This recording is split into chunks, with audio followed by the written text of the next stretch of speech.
peguei o celular e tal, e nós ficamos 1h20 debatendo sobre isso. Estamos ao vivo no Congresso do MBL Bahia, em Salvador. Boa tarde, eu não sei que horário é. E é uma pergunta mais pessoal quanto à matéria da política. São duas, na verdade. O que você aprendeu indo para as ruas, debatendo com esse pessoal, o que você aprendeu que você pegou tudo que eles sabem? E a segunda pergunta é, você estaria disposto a uma aula de jiu-jitsu? Chamou um X1, chamou um X1. Disposto a uma aula, cara? Eu faço aula, pra quem não sabe, eu sou praticante de jiu-jitsu. Não tá dando mais pra treinar tanto quanto eu treinava antes, tá bem difícil a minha vida. Mas, pô, tô disposto sim, essa pergunta é fácil. A outra, o que eu aprendi? Na verdade é o seguinte, normalmente quando me perguntam o que eu aprendi, etc., eles perguntam mais sobre referências intelectuais do que debates em si, né? Na verdade, assim, o que eu aprendi com gente que discorda de mim, eu aprendi ao longo da vida. Você vai tendo essa experiência na tua escola, em tudo, né? Não só politicamente, né? Em relação a tudo, e você vai aprendendo a lidar com as diferenças. Quando você começa a respirar, contar até 10 e agir de uma forma racional, sempre buscando a razão naquilo que você está fazendo, não a emoção, aquela vontade de refutar ou de bater numa pessoa, você acaba sendo um pouco, olhando a situação de cima. Isso te dá a ferramenta de, pô, quando ele fala isso, eu falo isso, quando ele fala aquilo, eu falo isso. Você consegue ser um pouco mais estrategista. Agora, uma curiosidade é o seguinte, no mundo liberal tem muito cara muito estudioso, cara que leu tudo, cara. Você chega pro cara, leu esse autor, li. E uma coisa que é interessante é, que é o seguinte, eu, quando eu criei o meu canal, eu não tinha lido nada. Eu não sabia nada, eu tinha lido Adam Smith só, por acaso, em um resumo. E tudo que eu aprendi foi na prática. Foi trabalhando e me ferrando e entendendo como o Estado era uma porcaria. Depois que eu abri o meu canal, que o meu público ficou mais exigente, fazendo perguntas mais teóricas, que o pessoal foi me apresentando os livros, em 2 anos eu li mais sobre liberalismo que eu li na minha vida inteira. Então, até vou deixar um consolo aqui para vocês. Quem não tem referências intelectuais, que era o meu caso, não necessariamente não entende de liberalismo. Basta você trabalhar e pagar imposto, você contra isso, você é um liberal. Você é um liberal. Aí depois você lê lá os caras que falam as coisas que você gosta. E, conselho, leiam o que você não gosta também, tá? Eu já tentei ler o Capital do Marx várias vezes, não dá, é denso pra caralho, é chato demais, mas já li várias obras sobre o Capital e já vi muita palestra e muito vídeo no YouTube de gente falando sobre aquilo. Então é importante você sempre ver as duas visões da melhor forma que você absorve, seja lendo, seja conversando, seja vendo vídeo. E é isso aí. Arthur, eu vi seu vídeo sobre o pedágio indígena que você foi lá fazer e tal. E eu pensei que, tipo assim, a gente percebeu ali que era um abuso realmente, né? E na sua pesquisa, eu acho que o interesse de você ter ido lá, nas políticas, né, na política ativa, você consegue ver que esse abuso pode ser mudado, ou seja, vai continuar dessa forma, a gente tendo que pagar 2 vezes? Bom, vamos lá, sobre o pedágio indígena. Toda a questão indígena é muito complexa, porque a narrativa que a gente aprende na escola é de que índio tem que ser protegido, índio isso, índio aquilo. Na prática, índio é tratado como criança, né? Por exemplo, o índio adulto, eu não posso lá filmar ele e colocar ele aqui, porque é um crime ambiente, não é um crime, tem um crime lá, eu não sei qual que é. Engraçado que se o cara me matar, ele não participa da minha sociedade, então ele não é punível, né? O índio, só pra vocês entenderem, ele é considerado uma outra sociedade. O índio não é, por exemplo, ninguém aqui pode entrar sem camiseta no Congresso, só um índio. Por quê? Porque ele não é parte da nossa sociedade, ele é considerado, de acordo com a nossa Constituição, uma sociedade à parte, como se fosse uma bolha de azeite no nosso copo de água.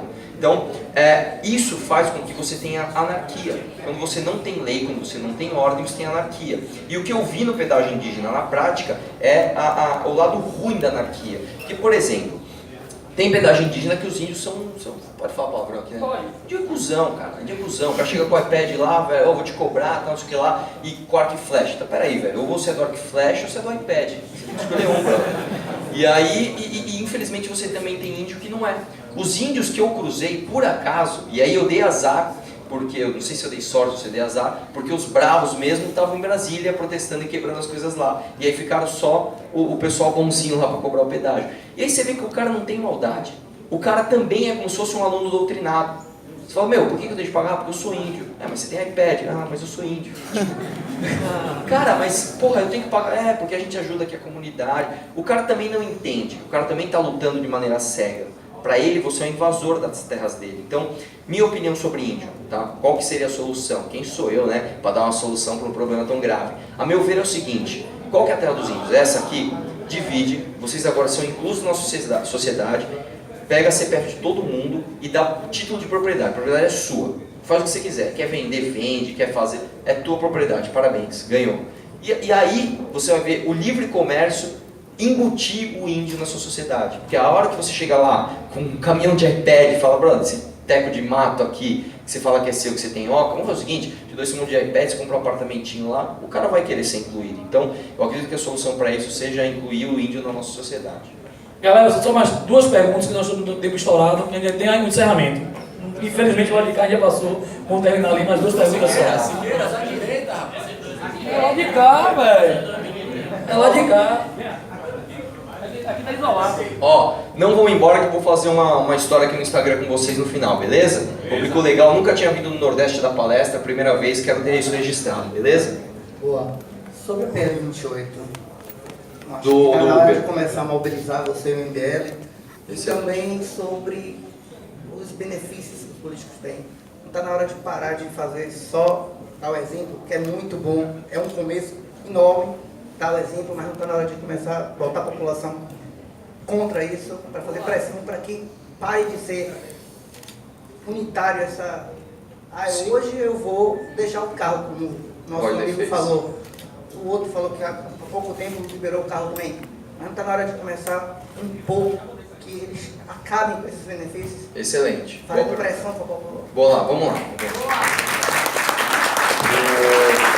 Eu vou começar pela parte mais simples, que é dos benefícios. Bom, o Holliday abriu mão do motorista dele, abriu mão do carro dele, e mais quantos vereadores fizeram isso, Holliday? Oi, tudo bem? Depois que eu fiz, mais 4 fizeram. Mais 4 fizeram com medo de pressão. Então, um cara chegou lá, um moleque de 19 anos, de 20 anos, chegou lá, fez e a galera falou, puta, cara, se não fizer, ferrou. E o poder da internet vai subir, então com certeza todas as nossas assessorias vão fazer. Agora eu vou te falar uma política estruturante que o MBL apoiou e realmente isso ia cortar na veia privilégio de político, inclusive de não político, como por exemplo o pessoal do sistema judiciário. Reforma da Previdência. É porcaria o jeito que a gente tem hoje. Reforma do Temer, outra porcaria.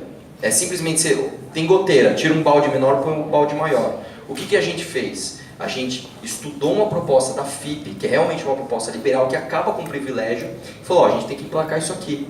Só que você tem o pragmatismo dentro disso. Você tem que trabalhar com o que é possível. Sabe como que o MBL convenceu os parlamentares a fazer isso? Olha, Grande, chega aí.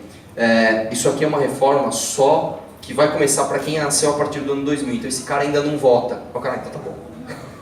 Então, por exemplo, hoje, infelizmente, o juiz que recebe 600 mil reais por mês de aposentadoria, ele não vai ser atingido. É só assim que ele vai assinar é só assim que os políticos vão assinar, infelizmente, uma reforma da Previdência realmente estruturante. Mas o papel principal do MBL é fazer isso. Tanto é que a gente não é só midiático. Em relação a PLC 28, para quem não sabe, é aquela palhaçada que querem fazer com os aplicativos de transporte, que é uma taxilização do Uber. Vai ter que ter placa vermelha, número limitado de motorista, isso vai começar a vender alvará, etc. Só falta os caras chegarem e falar assim, ó, vocês têm que cobrar o mesmo peso do táxi. E Pronto. projeto do PT, né? Não, aí, isso aí não precisa nem falar. O negócio foi retido dentro do sindicato, a população, os uberistas não foram ouvidos. E aí o que acontece é o seguinte, esse projeto, apesar de ter sido passado na Câmara, ele estava morto. Ele não ia ser votado. E a gente ficou sabendo esse final de semana, exatamente, que foi colocado com urgência e vai ser votado terça. No momento que a gente descobriu isso, entra numa página do MBL agora. São minhas 2 histórias no Instagram, uma tá aqui, a outra tá sobre isso. Já fiz vídeo, inclusive eu perdi o voo, a hora que o Holliday me ligou para falar disso, eu falei, peraí que eu tô gravando um vídeo. Era sobre isso. Então assim, a partir do momento que isso foi pautado, o MBL voltou as atenções sobre isso, é meme, é isso, é aquilo, falamos com todo mundo de outras páginas socialistas,